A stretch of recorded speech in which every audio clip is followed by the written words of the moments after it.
নবী ইসলাম মসজিদে নববীতে সালাতের ইমামতি করছেন। আল্লাহু আকবার বলে নামাজ শুরু করলেন। রুকুতে গেলেন, রুকু থেকে দাঁড়িয়ে পড়লেন সামি আল্লাহু লিমান হামিদা। ফিসফিস আওয়াজে পেছনে থাকা সাহাবারা পড়লেন রব্বানা ওয়ালাকাল হামদ। এক সাহাবী অতিরিক্ত বাড়িয়ে পড়লেন হামদান কাসীরান তাইয়িবান মুবারাকান ফীহি। পারেন না সবাই? পড়েন হামদান কাসীরান তাইয়িবান মুবারাকান ফি। বিশ্বনবী সালাত শেষ করলেন, সালাম ফিরালেন, মুসল্লিদের দিকে মুখ ফিরিয়ে বললেন সামি আল্লাহু লিমান হামিদা বলে যখন আমি দাঁড়িয়েছি তোমরা ফিসফিস করে পড়েছ রব্বানা ওয়ালাকাল হামদ। কে যেন পড়েছ হামদান কাসীরান তাইয়িবান মুবারাকান ফি। কে পড়েছ? আমি তো এটা কখনো শিখাই নাই, কোত্থেকে পেলে?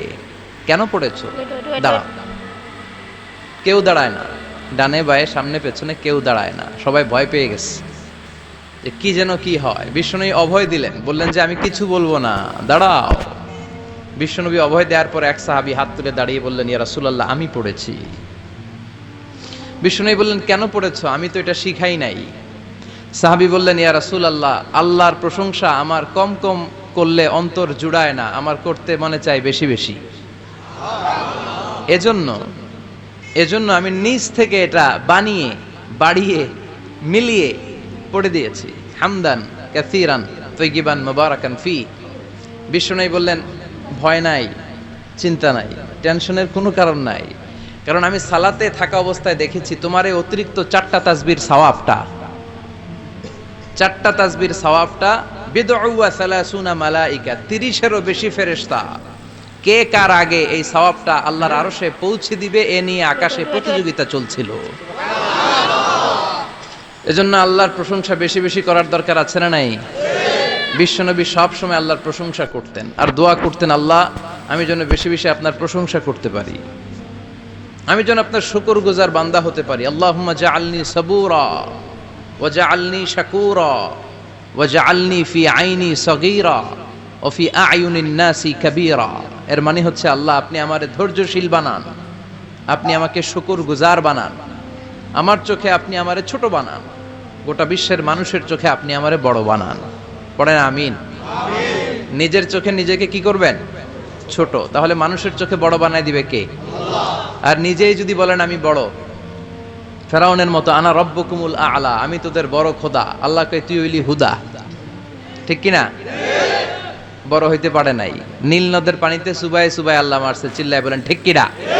পৃথিবীতে কেউ তো স্থায়ী হয় না, হোক না সে ফেরাউন কিবা নমরুদ, কেউ ভবে চিরদিন রয় না, কেউ ভবে চিরকাল রয় না, পৃথিবীতে কেউ তো স্থায়ী হয় না, হোক না সে ফেরাউন কিবা নমরুদ, কেউ ভবে চিরদিন রয় না, কেউ ভবে চিরকাল রয় না। চিল্লায় বলেন ঠিক কিনা? চিরকাল কেউ থাকবে না, কারণ আল্লাহ ছাড় দেয়, তিনি ছেড়ে দেন না। মনে রাখবেন আল্লাহ কি দেয় আর কি দেয় না। ফেরাউনরে কি দিছিল? ছাড় দিছে, ছাইড়া দিছে। নমরুদরে কি দিছে? ছাড় দিছে, ছাইড়া দিছে। এখনো দেখা যায় আল্লাহ অনেককে ছাড় দেয়, ঢিল দেয়, সুযোগ দেয়, কিন্তু আল্লাহ ছেড়ে দিবেন না। চিৎকার করে বলেন ঠিক কিনা? এজন্য সব সময় প্রশংসা করব কার? খাওয়ার সময় প্রশংসা কার? ঘুমানোর সময়, জিকির করার সময়, ঘুষ খাওয়ার সময়। ঘুষ খাওয়া যাবে? আর রাশি ওয়াল মুরতাশি কিলাহুমা ফিন্নার। ঘুষ যে দেয় ঘুষ যে নেয় উভয়ই জাহান্নামী। আল্লাহ ঘুষ থেকে আমাদেরকে বাঁচাও। বাংলাদেশে ঘুষ আছে না নাই? সরকারি অফিসগুলোতে শুধু নাই, বেশি।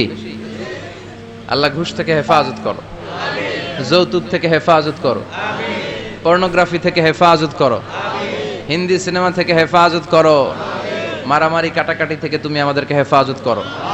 গোটা বাংলার জমিনে ঐক্য প্রতিষ্ঠা করার তৌফিক দাও। মদিনার সমাজ যেন আমাদের দেশে প্রতিষ্ঠিত হয়, আল্লাহ তুমি তৌফিক দাও। চিল্লায় পড়েন আমিন। এজন্য বিপদে আপদে মুমিন সব সময় প্রশংসা করে কার? আল্লাহর প্রশংসা করে শেষ করা যায়? যাবে? ওয়া ইন তাউদ্দু নি'মাতাল্লাহি লা তুহসুহা, আমার নেয়ামত যদি গুনতে শুরু করে দাও গুনে শেষ করা যাবে না। আর নেয়ামতের প্রশংসা যদি করো আমি নেয়ামত আরো বাড়িয়ে দেব। আর যদি প্রশংসা না করো তাহলে জেনে রাখো আমার শাস্তি বড় কড়া। আমি সব সময় ধরি না, ধরলে সারি না। এজন্য সবসময় প্রশংসা করতে হবে কার? বিপদে আপদে সুখে দুঃখে আল্লাহর প্রশংসা। অভিযোগ কমিয়ে দেন, দেখবেন সুখে থাকবেন। এইটা নাই ওইটা নাই, এইটা পাই নাই ওইটা পাই নাই, জীবনে এইটা হই নাই রে, ওইটা পাইলাম না রে, এরকম অভিযোগ করে দেদারসে অনেক এরকম লোক আছে না নাই? এরা অসুখী, এরা অসফল। সফল ব্যক্তিদের একটা গুণাবলী হচ্ছে এরা কমপ্লেইন করে কম, কমপ্লেইন করে কম, তারা শুকরিয়া করে বেশি। দে আর ভেরি গ্রেটফুল, তারা শুকরিয়া করে বেশি। এটা পাই নাই ওইটা পাই নাই এগুলো বলবেন না, কারণ আপনি যেটা পাইয়া খুশি না, অনেকে এইটা পাওয়ার জন্য সংগ্রাম করে যাচ্ছে। আপনি এখন যেই জায়গাটাতে আছেন এই জায়গাটাতে পৌঁছা অনেকে স্বপ্ন, আপনি এটা পেয়ে খুশি না, কিন্তু আপনার জায়গায় পৌঁছার জন্য অনেকে স্ট্রাগল করে যাচ্ছে, সংগ্রাম করে যাচ্ছে। আপনি যেই পজিশনে আছেন শুধু এই পজিশনে আসাটাই অনেকের স্বপ্ন, তো শুকরিয়া করবেন না কেন? এজন্য সব সময় আমাদের বেশি বেশি শুকরিয়া করতে হবে কার? রব্বুল আলামিন বলেন, কুল লাউ কানাল বাহরু মিদাদাল লিকালিমাতি রাব্বি লানাফিদাল বাহরু ক্বাবলা আন তানফাদা কালিমাতু রাব্বি ওয়ালাউ জিনা বিমিসলিহি মাদাদা। সব সাগর মহাসাগরের জল যদি কালি হয়ে যায়, কি উপমা দিলেন আল্লাহ। সব সাগরের পানি যদি কালি হয়ে যায়, সব গাছের পাতাও যদি খাতা হয়ে যায়, আর সাগরের জল নামক কালি দিয়ে গাছের পাতা নামক খাতার উপরে যদি আমি আল্লাহর প্রশংসা তোমরা লিখতে শুরু করে দাও, সাগরের জল শেষ হয়ে যাবে, গাছের সব পাতাগুলো ফুরিয়ে যাবে, আমি আল্লাহর প্রশংসা করে শেষ করা যাবে না। সুবহানাল্লাহ বাড়িতে যায় বলবেন সুবহানাল্লাহ। সাগরের জল, চারটেখানে কথা। কয়টা সাগর দেখছেন আপনি? কয়টা সাগর ঘুরছেন? প্রশান্ত মহাসাগর দেখছেন আপনি? আটলান্টিক মহাসাগর দেখেছি আমরা? দেখি নাই। প্রশান্ত মহাসাগরের বিশ্বনবী বলতেন, ইন্না ফিল জাসাদি মুদগা, দেহে একটা গোশতের টুকরা আছে, ইযা সালুহাত সালুহাল জাসাদু কুল্লু, এই দেহের গোশতের টুকরা যদি ভালো হয়ে যায় পুরো দেহটারে ভালো করে দেয় কে? আল্লাহ। এই দেহের গোশতের টুকরাটা যদি পচে যায় পুরো দেহটারে নষ্ট করে দেয় কে? বিশ্বনবী বললেন, আলা ওয়াহিয়াল কালব, ওই টুকরাটার নাম হলো কালব। টুকরাটার নাম কি? এজন্য কলবের মধ্যে আল্লাহর জিকির বসাইতে হবে। কি বসাবেন? নাকি আয়না বসাবেন? আয়না বসায় না? আয়না বসাইয়া দে মোর দয়াল বাবা, কেবলা কাবা, সব মুখস্থ। আয়না বসাইয়া দে মোর, নবীর কলবে আয়না বসায় নাই নবী। সেদিন আবু বকর, ওমর ফারুক, কেউ আয়না বসাইছে? আবু হানিফা, শাফিঈ, এরা কলবের মধ্যে আয়না বসাইছে? বসাইছে জিকির। চিল্লায় বলেন বসাইছে কি? এজন্য আল্লাহ বললেন, আলা বিযিক্রিল্লাহি তাতমাইন্নুল কুলুব। দুনিয়ার কোন জিনিস দিয়ে কলব ঠান্ডা হয় না, দুনিয়ার কোন জিনিস দিয়ে কলব পরিচ্ছন্ন হয় না। কলব শুধু পরিচ্ছন্ন হয় একটা জিনিস দিয়ে, লা ইলাহা ইল্লাল্লাহ, লা ইলাহা ইল্লাল্লাহু মুহাম্মাদুর রাসূলুল্লাহ সাল্লাল্লাহু আলাইহি ওয়াসাল্লাম। তাহলে কোরআনের একটা কলব আছে, আমাদের দেহে যেমনি কলব আছে, প্রতিটা প্রাণীর যেমনি কলব আছে, অন্তর আছে, কোরআনেরও কলব আছে না নাই? কোরআনের কলবের নাম? চিল্লায় বলেন, কোরআনের কলবের নাম? আবার বিশ্বনবী বলতেন, ইকরাউ আলা মাউতাকুম সূরাত ইয়াসিন, তোমাদের মুমূর্ষ ব্যক্তিদের সামনে বসে সূরাত ইয়াসিন তেলাওয়াত করো। রূহ চলে যাবে, মৃত্যুর একেবারে দ্বার প্রান্তে দাঁড়িয়ে এই মুহূর্তে তার পাশে বসে পড়তে আরম্ভ করেন, ইয়াসিন ওয়াল কুরআনিল হাকীম ইন্নাকা লামিনাল মুরসালিনা আলা সিরাতিম মুস্তাকিম। ওই ব্যক্তির ঈমানের মৃত্যু দান করে দিবে কে? আল্লাহ। মৃত্যুর কষ্ট হালকা করে দিবে কে? আল্লাহ। আবার বিশ্বনবী বলতেন, রাত্রিবেলা যে ব্যক্তি একবার সূরাত ইয়াসিন তেলাওয়াত করে ঘুমাতে যায়, সকালবেলা নিষ্পাপ অবস্থায় তারে ঘুম থেকে জাগাবে কে? আল্লাহ। তাহলে এই সূরার মর্যাদা কম কম না বেশি বেশি? কলবুল কোরআন, এটা কোরআনের কলব।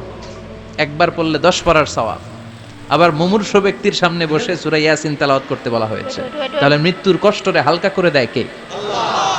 আবার রাত্রিবেলা সূরা ইয়াসিন তেলাওয়াত করলে সকালবেলায় নিষ্পাপ বানায় দেয় কে? মনে থাকবে? সূরা ইয়াসিন ছাড়াও এই সূরার অনেকগুলো নাম তাফসীর গ্রন্থে পাওয়া যায়। এই সূরার একটা নাম হচ্ছে সূরাতুল কাদিয়া। সূরাতুল তাকদি হাজাতা কারিইহা। যে এই সূরা তেলাওয়াত করে ওই তেলাওয়াতকারীর যে হাজত আছে, প্রয়োজন আছে, এই সূরার বরকতে আল্লাহ তার প্রয়োজন পূরণ করে দেয়। আমাদের জীবনে প্রয়োজন আছে না নাই? কার কাছে চাইবো? বিপদে পড়লে কারে বলবো? আমরা বিপদে পড়লে প্রথমে শেয়ার দেই ফেসবুকে। কোথায় শেয়ার? আগে শেয়ার দিব কার কাছে? মনে থাকবে? বিপদে পড়লে ফেসবুকে শেয়ার দিব না, বন্ধুরে শেয়ার করব না, বউয়ের কাছেও পরে শেয়ার করব, আগে শেয়ার করব কার কাছে? মনে থাকবে?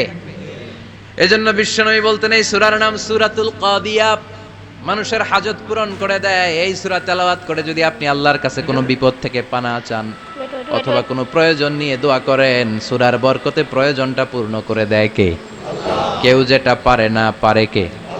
কেউ যেটা দেয় না দেয় কে? কেউ যেটা শোনে না শোনে কে? তাহলে পেলাম সূরাতুল কাদিয়া। আরেকটা নাম আছে সূরার, সেটা হচ্ছে সূরাতুল আযীমা, সুমহান সূরা। কি সূরা?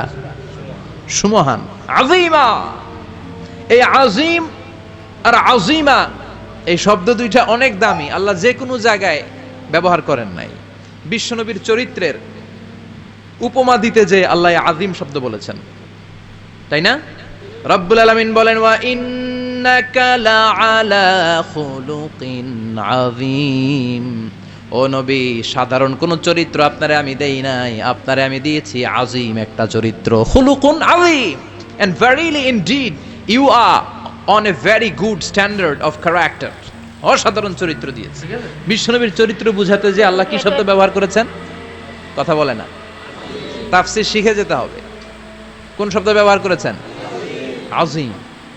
আবার আল্লাহ নিজের পরিচয় দিতে যে আযীম বলেছেন, ওয়ালা ইয়াউদুহু হিফযুহুমা ওয়া হুয়াল আলিয়্যুল আযীম। সুবহানাল্লাহ। আকাশ জমিনের নিয়ন্ত্রণ করতে যে আল্লাহ কখনো ক্লান্ত হয় নাকি? কারণ তিনি হচ্ছেন আল আলিয়্যুল আযীম। আল্লাহু আকবার। তার মানে নবীর চরিত্রের ক্ষেত্রে আযীম, আল্লাহর নিজের সত্তার ক্ষেত্রে আল্লাহ বললেন আযীম। আবার বললেন কিয়ামতের দিন গোটা পৃথিবীটারে আমি নাড়িয়ে দেব, গোটা পৃথিবীতে একটা আমি ভূমিকম্প দিব। এই কথাও কোরআনে আছে না নাই? ইযা জুলজিলাতিল আরদু জিলজালাহা আল কারিয়াতু মাল কারিয়া। পুরো পৃথিবী কাঁপিয়ে দিব। এই কাঁপাকাঁপিটা ওই দিনের ভূমিকম্পটা কি অন্যান্য সময়ের ভূমিকম্পের মতো হবে? এই ভূমিকম্পকে আল্লাহ বলেছেন আযীম। ইন্না জালজালাতাস সাআতি লা শাইউন আযীম। সেদিনের ভূমিকম্প সাধারণ কোনো আর্থকোয়েক নয়, সাধারণ ভাইব্রেশন না, এটা আযীম।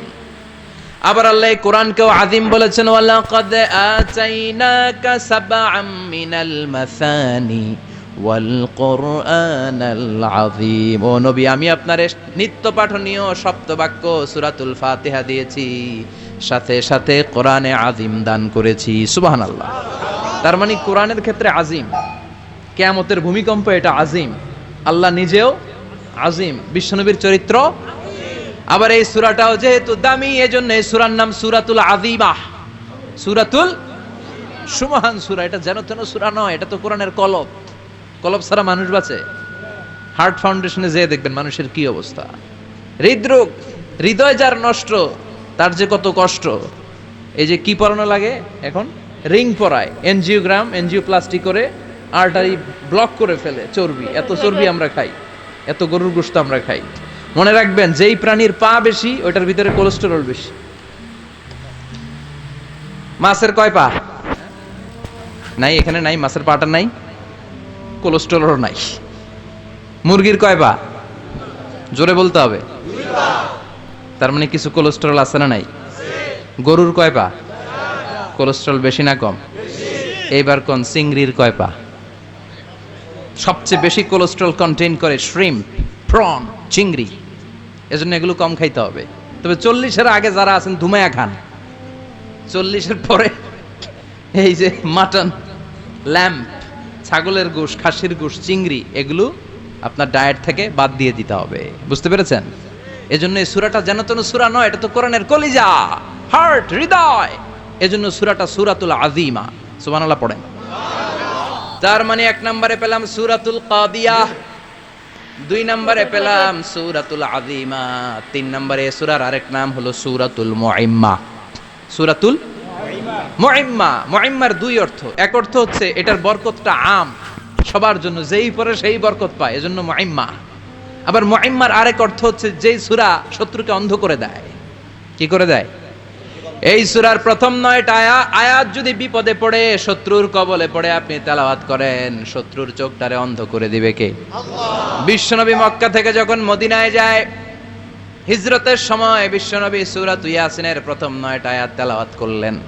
তেলাওয়াত করে আল্লাহর নাম নিয়ে ঘর থেকে বের হলেন। আশেপাশে কাফেররা ঘুরে কিন্তু বিশ্বনবীরে দেখে না, সবাই খালি এরকম এরকম করে, ডানে বায়ে হাতায় বিশ্বনবীর সামনে দিয়ে যায়, কিন্তু কাফেরদের চোখ অন্ধ করে দিয়েছে কে? আল্লাহ। এজন্য কোরআন তেলাওয়াত করলে কাফেরদের চোখকে অন্ধ বানায় দেয় কে? আল্লাহ। এজন্য সূরার একটা নাম হচ্ছে সূরাতুল মুইম্মা। কি নাম? অন্ধ করে দেয়। তাফসিরে কুরতুবির মুসান্নিফ ইমাম আল কুরতুবি, উনাকে জালিম বাদশা বন্দী করেছিল। ওনার তাফসিরে এসেছে উনি শক্তিশালী লোক ছিলেন, জেলখানা ভেঙে বাঁচার জন্য দিছে দৌড়। উনারেও ধরার জন্য জালিম বাদশার সৈনিকেরা ঘোড়া নিয়ে রওনা হয়েছে, উনিও দৌড়ায়, ঘোড়াও পেছন থেকে আসে। ওমিয়া মানুষ কি ঘোড়ার দৌড়ের সাথে পারে? উনি হাঁটতে হাঁটতে হয়রান হয়ে এক বালুর ময়দানে যে ধপাস করে পড়েছেন। ওরাও ঘোড়া দিয়ে এসে নেমেছে, কিন্তু আজীব তামাশা, উনি বালুতে ধপাস করে পড়েই সূরাতুল ইয়াসিনের প্রথম 9 আয়াত তেলাওয়াত করতে শুরু করেছেন। ওরা নিচে নেমে ডানে বায়ে সামনে পিছনে খালি খুঁজে, কিন্তু দেখে না, সামনেই কিন্তু বসা। ওদের চোখটার অন্ধ করে দিছে কে? আল্লাহ। বিশ্বাস হয়? ঈমান হয়? এজন্য বিপদে পড়লে সূরাতুল ইয়াসিনের প্রথম 9 আয়াত পড়তে রাজি আছেন? আল্লাহ তুমি তৌফিক দাও। আল্লাহ চমৎকার ভাবে এই সূরাটা শুরু করে দিলেন। 2টা কাটা অক্ষর দিয়ে আল্লাহ বললেন ইয়াসিন ওয়াল কুরআনিল হাকীম ইন্নাকা লামিনাল মুরসালিন আলা সিরাতিম মুস্তাকিম। পড়েন সুবহানাল্লাহ। ইয়াসিন সূরাটা শুরু করলেন কি দিয়ে? এটা কি কোনো বাক্য? এটা কি কোনো শব্দ? এটা কি অক্ষর? 2টা। প্রথম অক্ষরের নাম, দ্বিতীয়টা আওয়াজ করে বলেন, প্রথম অক্ষরটার নাম ইয়া, দ্বিতীয়টা সিন। খুব চমৎকার না? বাক্য দিয়ে এই সূরাটা শুরু করে নাই। যেমন ইদা জুলজিলাতিল আরদু জিলজালাহা, এই সূরার প্রথম আয়াত, এটা একটা বাক্য না? আচ্ছা। ওয়াদ-দুহা ওয়াল-লাইলি ইযা সাজা, বাক্য না? কিন্তু ইয়াসিন এটা কি কোনো বাক্য? এটা কি কোনো শব্দ? না, এটা কাটা 2টা অক্ষর। সুবহানাল্লাহ পড়েন। আল্লাহ 114টা সূরার প্রায় 29টা সূরা এরকম কাটা কাটা অক্ষর দিয়ে শুরু করেছেন। সুবহানাল্লাহ নাই? সুবহানাল্লাহ। এই 29টা সূরা কখনো আল্লাহ একটা অক্ষর দিয়ে শুরু করেছেন, কখনো 2টা অক্ষর দিয়ে, কখনো 3টা দিয়ে, কখনো 4টা দিয়ে, কখনো 5টা দিয়ে। একটা অক্ষর দিয়ে আল্লাহ কোরআনের সূরা শুরু করেছেন। এরকম একটা সূরা বলেন, নুন ওয়াল কলামি ওয়া মা ইয়াসতুরুন। নুন, নুন দিয়ে সূরা শুরু হয়ে গেছে। তারপরে কফ, এক অক্ষর দিয়ে সূরা শুরু হয়ে গেছে। সুবহানাল্লাহ পড়েন। সুবহানাল্লাহ। এবার বলেন 2 অক্ষর দিয়ে সূরা শুরু হয়েছে এরকম সূরা বলেন। এত দূরে যান কেন? এটা আছে না নাই? ইয়াসিন। সুবহানাল্লাহ পড়েন। ইয়াসিন 2 অক্ষর দিয়ে। তারপরে হামিম। এবার 3 অক্ষর দিয়ে আল্লাহ সূরা শুরু করছেন এরকম, আলিফ লাম মিম তা সিন মিম। আল্লাহু আকবার। আবার 4টা অক্ষর দিয়ে সূরা শুরু হয়েছে এরকম, আছে না নাই? আবেশ সাহেব কোন? আলিফ লাম মিম রা, আলিফ লাম মিম সাদ, আছে না নাই? আবার 5টা কাটা অক্ষর দিয়ে সূরা শুরু হয়েছে এরকম সূরাও আছে না নাই? সূরা মারিয়ামের শুরুতে কি আছে? কাফ হা ইয়া আইন সাদ। সুবহানাল্লাহ পড়েন। এরকম প্রায় 29টা সূরা আল্লাহ কাটা কাটা অক্ষর দিয়ে শুরু করেছেন, কোনো বাক্য দিয়ে নয়, কোনো শব্দ দিয়ে নয়। কি দিয়ে? হারফ দিয়ে। হারফ, এই হারফগুলোরে বলে হুরুফ আত-তাহাজ্জি বা হুরুফ আল মুকাত্তাআত, কাটা কাটা অক্ষর। মনে রাখবেন কোরআনের আয়াতগুলো দুই ভাগে বিভক্ত, একটা মুহকাম, একটা মুতাশাবিহ। মুহকাম মানে যেগুলোর অর্থ আমরা জানি, যেগুলোর ব্যাখ্যা আমরা জানি, যেটার ইন্টারপ্রিটেশন, এক্সপ্লেনেশন আমাদের জানা আছে। আর মুতাশাবিহ আমরা অর্থ জানি না, আমরা ব্যাখ্যা জানি না, এটা দিয়ে আসলে কি বুঝাইছে আমরা কেউ জানে না। জানে একজন, চিল্লায় বলেন তিনি কে? আল্লাহ বললেন ওয়া ইন কুনতুম ফি রাইবিম মিম্মা নাযালনা আলা আবদিনা ফাআতু বিসূরাতিন মিন মিথলিহি ওয়াদউ শুহাদাআকুম মিন দুনিল্লাহি ইন কুনতুম সাদিকিন। আল্লাহ বললেন ও জাহেলি যুগের লোকেরা, শোনো শোনো, এত আরবি কবিতা বানাতে পারো, এত গল্প লিখতে পারো, আরবিতে এত নোবেল বানাতে পারো, উপন্যাস বানাতে পারো, আর্টিকেল লিখতে পারো, আমার নবীর উপর যে কোরআন আমি নাজিল করেছি এই কোরআনের ব্যাপারে অন্তরে যদি কোনো সন্দেহ থাকে, বাপের বেটা হলে পারলে কোরআনের মতো একটা সূরা বানিয়ে নিয়ে আসো। পারছে? কিয়ামত পর্যন্ত কেউ পারবে? বিশ্বনবী যেই জামানাতে এসেছিলেন ওই জামানায় আরবি ভাষা সাহিত্যের উৎকর্ষতা সাধিত হয়েছিল। আরবি ভাষার এতটা উৎকর্ষ পৃথিবী কখনো দেখে নাই। কবিতা, গদ্য, পদ্য, গল্প, উপন্যাস, রচনা, প্রবন্ধ, আর্টিকেলের শয়লাভ। এই ভাষা সাহিত্যিকদের চোখে আঙ্গুল দিয়ে আল্লাহ বুঝাতে চাইলেন, এত অর্থ করতে পারো, এত ব্যাখ্যা জানো, এত বড় বড় বুলিয়া ওড়াও, এত কিছু তুমি জানো, তাহলে বলো ইয়াসিন অর্থ কি? সুবহানাল্লাহ কইবেন না? তাইলে বল নুন অর্থ কি? কফ মানে কি? আলিফ লাম রা মানে কি? ফাবুহিতাল্লাযী কাফার। কেউ জানে না, কেউ উত্তর দিতে পারে না। কোন সুবহানাল্লাহ। এটা কোরআনের মুআজিজা, এটার অর্থ কেউ জানে না। আর এগুলোর অর্থ নিয়ে খোঁচাখুচি করাও ঠিক না। তবে মুফাসসিরিনে ইকরাম এগুলোর কিছু অর্থ সম্ভাব্য বলার চেষ্টা করেছেন। যেমন ইয়াসিনের অর্থ ইবনে আব্বাস বলেছেন এর অর্থ হতে পারে ইয়া ইনসান, হে মানুষ। সুবহানাল্লাহ পড়েন। কেউ কেউ বলেছে এটার অর্থ হতে পারে ইয়া সাইয়্যিদ আল মুরসালিন। কেউ কেউ বলেছেন ইয়াসিন হতে পারে ইসমুল্লাহ, আল্লাহর নাম। কেউ বলেছেন এটা হতে পারে ইসমুন লিন নবী, বিশ্ব নবীর নাম। আবার কেউ কেউ বলেছেন ইয়াসিন হতে পারে এই কোরআনে কারিমের একটা নাম। কোন সুবহানাল্লাহ। এই সম্ভাব্য সব কথাগুলো বলে পৃথিবীর সব মুফাসসিররা বলতে বাধ্য হয়েছেন আল্লাহু আ'লামু বিমুরাদিহি বিহি। এটার দ্বারা আসল অর্থ যে কি এটা আমরা কেউ জানি না। জানে কে? তাহলে ইয়াসিন মানে আমরা জানি না। ইয়াসিনের অর্থ আমরা ছেড়ে দেব কার উপর? এরপর আল্লাহ বললেন ওয়াল কুরআনিল হাকীম, প্রজ্ঞাময় বিজ্ঞানময় কোরআনের শপথ। ওয়াল কুরআনিল হাকীম, বিজ্ঞানময় প্রজ্ঞাময় কোরআনের শপথ বা কসম। ওয়াল কুরআনিল হাকীম, যে ওয়া, এই ওয়াটারে আরবিতে বলে ওয়া আল কাসামিয়া। কাসামিয়া কসম কাটার জন্য আল্লাহ ওয়া ব্যবহার করেছেন। যত জায়গায় কোরআনে আল্লাহ কসম কেটেছেন ওই কসমের শব্দটার আগে ওয়া আছে না নাই?